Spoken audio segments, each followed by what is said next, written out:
ahora se van a poner a sacar a la gente de la grada. Hola. Vamos, hombre. Es que ahora se va a poner a la gente de la grada. Llevan toda la mañana ahí sentados.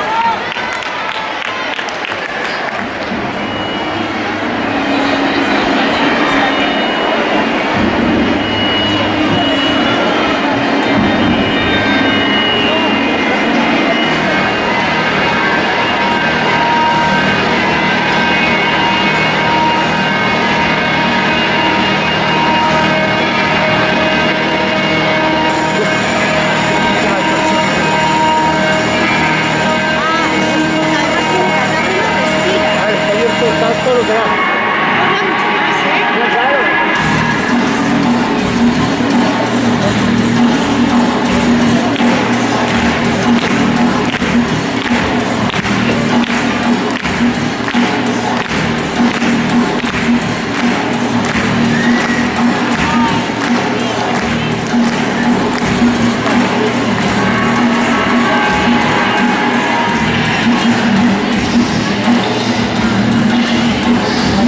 Lo está haciendo clavado.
Bueno, ya.